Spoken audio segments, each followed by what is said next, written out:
Welcome to the BHOPB Network. In week 9 of the Weekly Huddle, we are the recovery team.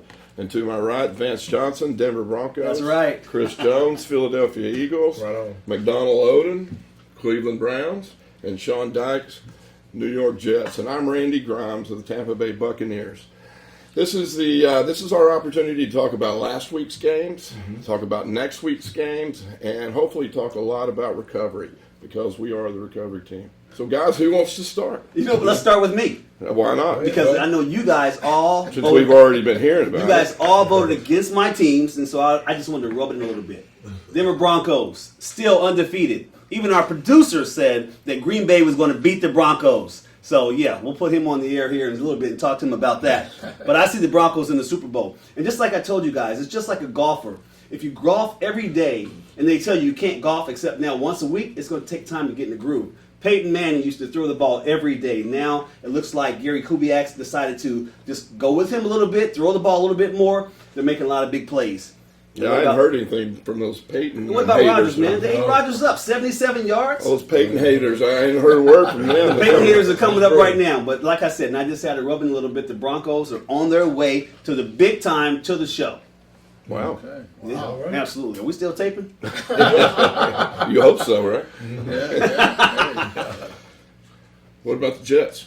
Well, unfortunately, we had a letdown. I mean, the Oakland Raiders, man, they just had a field day. Poor tackling. They give up too many big plays in the secondary. You know, both of the quarterbacks got hurt. Fitzpatrick and Geno both were hurt in the game. Geno is week to week with his shoulders, non-throwing shoulder, and Fitzpatrick, I think he had to have surgery on his thumb. So that's going to be an interesting dynamic to see where that goes now this week coming up. So it was just horrible, man. If you saw the tackling, it looked like, high school football. These guys wasn't rapping, they wasn't hitting anybody, but the Raiders looked good. And I knew the Raiders was going to be good because Jack Del Rio, he played the game with great intensity. He's a great coach, and the guys are really buying into what he's doing now. So the Raiders is going to be a force these next couple of weeks coming up too. I'm impressed with the Raiders. Yeah, they look really Raiders good. have really come on. I mean, they're a Absolutely. different team. You hadn't seen the team that's out there on the field now in the last 10 years. That's exactly right. They look good. Look good. How about the Browns? Browns, they played a very close game this week. We didn't come out with a victory, but they led midway through the game. I think McCown got injured and was unable to perform. But I'm beginning to think that at least they're beginning to play harder than what they've been playing. Arizona, they're a good ball club. Palmer had one of his best games, so I'm proud of the way they played. Rumor has it now that Cleveland, they're talking about some trading going on, so we'll wait and see who they're talking about and see what happens. And I'm a Palmer fan, man. That kid he's impressive. What a physical specimen, We're talking about the Cam Newtons and all the big quarterbacks that are out there that are real physical specimens on the field. That's another one. How about your Eagles? Well, the Eagles, Speaking of specimens. we was off last week, but we needed our off week. The verdict died on Chip Kelly. Before we can get some face identity of this team, we need to see if Sam Bradford during this week off, did he progress with the offense, or DeMarco Murray, they can script some runs that he liked with the line, and the receivers need to step up. I hope they hit the jug machine balls, catch some balls. Jug machine. Jug machine. So you guys remember the Jug jug machine. machine. I remember the So, jug hey, machine. My we'll fingers see. remember the jug We'll machine, see too. this week. Did it pay off for him? The jug machine. I hadn't heard that in a long time. Yeah. What And about your my what about your Buccaneers? guys? My Buccaneers. I finally bet against them, and what they do, they went up there win. and they won. They beat a really good team in Atlanta. They played a great game. I was so impressed with the defense. Finally, it seems like they're coming around, and they've got so many stars on defense that are finally starting to come into their own. You know what I mean, and have their own identity. So That's right. So who do we have left that's undefeated in the league besides my Broncos? Carolina Panthers. Carolina. Patriots. You have and Cincinnati. the Patriots. And the Patriots. Yeah. Okay. So you've got 3 undefeated. And Cincinnati. Cincinnati. That's a big game coming. That's going to be our game of the week, I think, this week. So we'll be right back. Behavioral Health of the Palm Beaches Recovery Center for Men provides quality, evidence-based treatment to men battling addiction. Offering medical detox, expert counseling from licensed clinical therapists, and activity-based therapies, we help men overcome their addiction and rebuild their lives. We understand the unique substance abuse issues that men face and are ready to help you take your life back. Visit rehabformen.com to get your fresh start. Welcome back to the Weekly Huddle.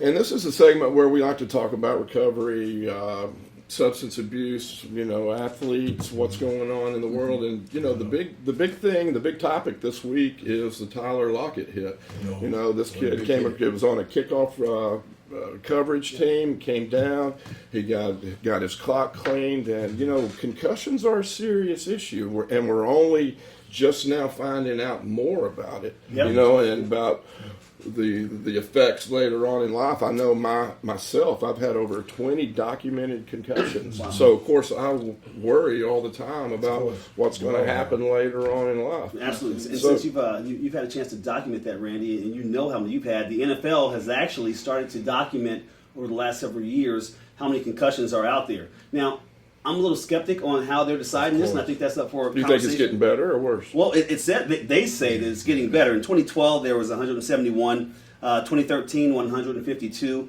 2014, 123, and now 2015, there's 73. So there's a little bit of a rise. But I know, Sean, you're pretty familiar with this because you're still dealing with concussions and having to get help because of it. Well, absolutely. Just a couple of years ago, I had 10-hour brain surgery, and the jury's still out on that. They think it had a lot to do with the concussions.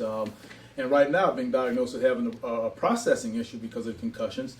And the last time I went to the doctor, they did a sleep test, and the doctor said it was from the concussion. So I don't have sleep apnea. So everything is linking back to the concussions. Every time I go to the doctor, that's their final assessment. So it is a serious issue.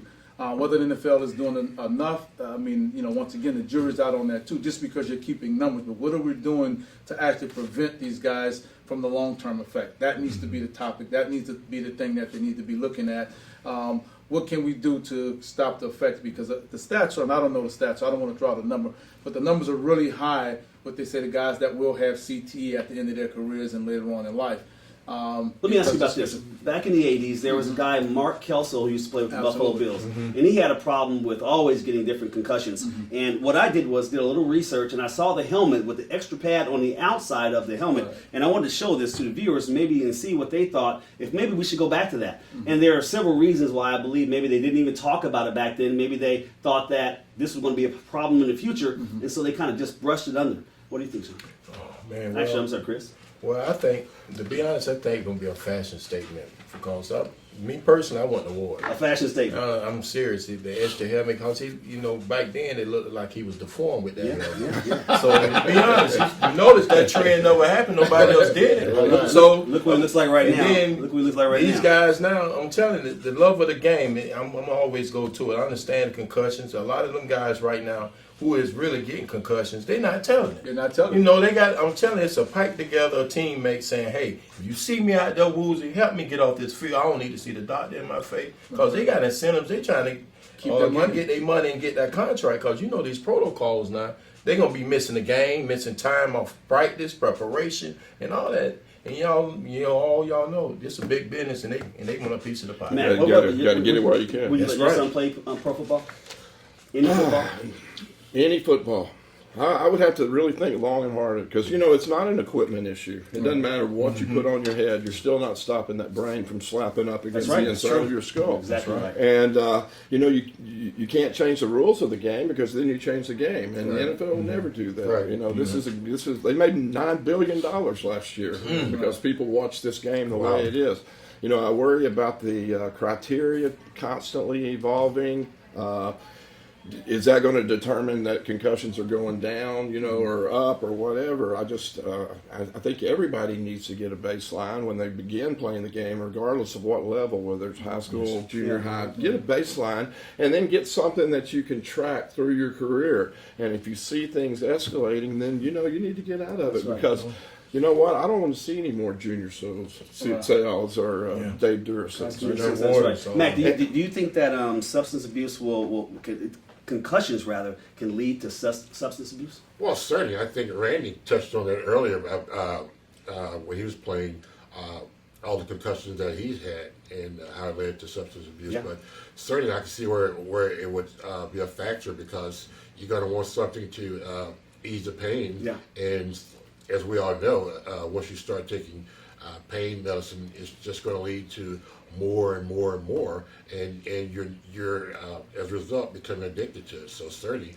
I think it's going to lead to more drug addiction. Well, and we've seen it here, guys that have come through that have self-medicating, guys with anxiety, depression, loss of self, all those kind of issues are coming through, and they're all self-medicating, and it's TBI, CTE, brain injury-related stuff. So what are we going to do about it? What do we do about it? And the bad thing is they don't know the extent of the damage until, unfortunately, you die. That's right. And they cut your brain up. So I've actually decided that I was going to donate my brain I am too. to Right. Boston University, I think it is. Boston University. Boston right? University, that's right. Wow. You were saying, Sean? Yeah, and actually, it's they're trying to be proactive in this, but once again, they've done studies that say the actual impact of two players is it's the same as a car going 5 miles an hour hitting a pole. And our brains we're not designed to have that kind of impact because the brain is loose in there and it goes from side to side. So, the other thing they said, the true sign of it is when, it looks like Alzheimer's and looks like dementia. We have those symptoms there, but once again, it's not that. It looks exactly like that. And once, like Randy said, you can't really tell until you die. That's right. Because that's the only way they can really dissect the brain and see what it is. So, is there anything we can do? Is there anything the NFL can do? But continue to educate, people on. And the stats were down. If you look back a couple of years ago with the Pee Wee football, a lot of parents have taken their kids away from the sport because of that. So, but I think those numbers are back up again. Continue to educate people and make those decisions for your kid as it relates if you want your kid to play in a sport that's, America's founded on this game. This is, it's Of like course. baseball. I'm telling you, they love seeing them guys. They bigger and stronger now.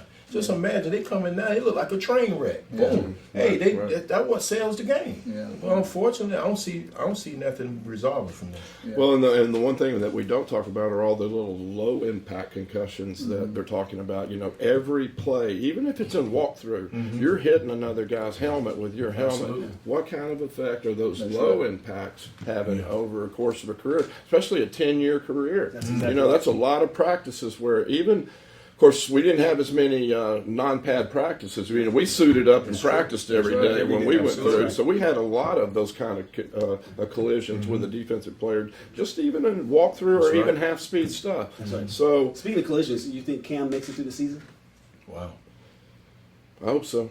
Because if he doesn't, it's over. Yeah, I agree. That's right. I agree. true. So he needs to be careful, and especially with all this stuff, man. Those guys, he's putting like a Right. Target. target on Yeah, himself. yeah. It's just a matter of time before he's going to be out. Let me ask everybody at this table before the segment's over. Would you do it again, knowing what you know now about concussions, about everything? No. No? You wouldn't do it again? No, I wouldn't do it again, Randy. I love the game, and I'm glad I did play the game. But knowing that with the things and symptoms that I suffer from even now, Yeah. I don't think I would go back and trade that. What about you, Chris? I'd be a pastor. They take blows to the head too. You know? I say yes.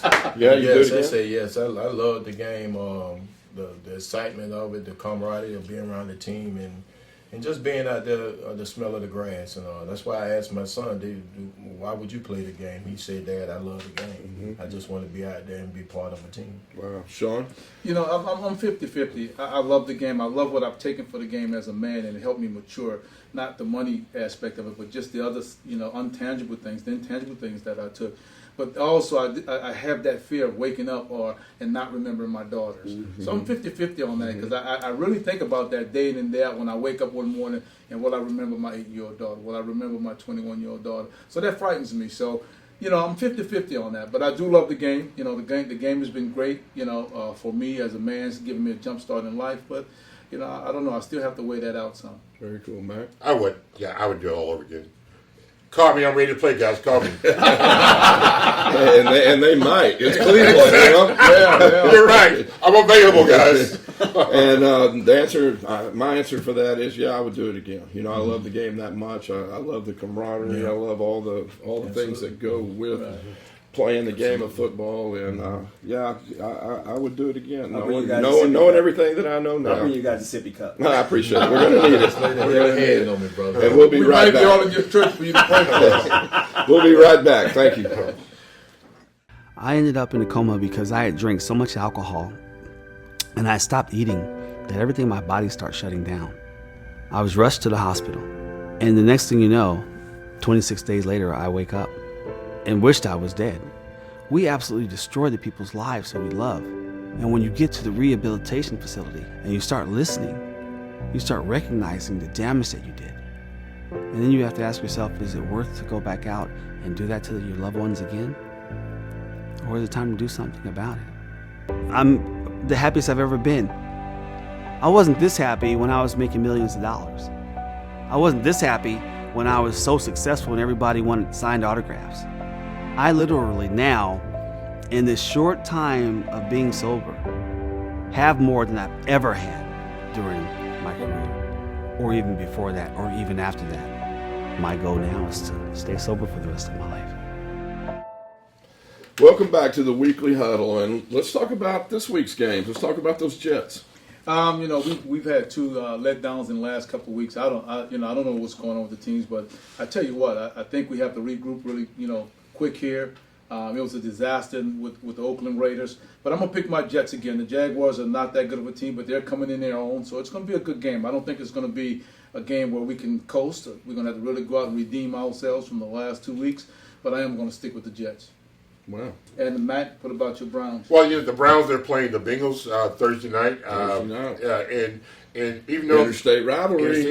Exactly. The Browns have won the last 3 out of 5 games against the Bengals, and for some reason, I feel as though this is the Browns' time. They will upset the Bengals. He's predicting an upset. The Browns will upset the Bengals Thursday night. Vance, what about your guys? My guys are going into Indianapolis. The last time Peyton Manning went into Indianapolis to play against them, they gave him, the fans, a standing ovation. A tear fell from his eye, and the Broncos lost. But this time we're going in there, and I think Mr. Luck needs just that. A whole bunch of luck. So I'm going with my Broncos in Indy. How about you, Randy?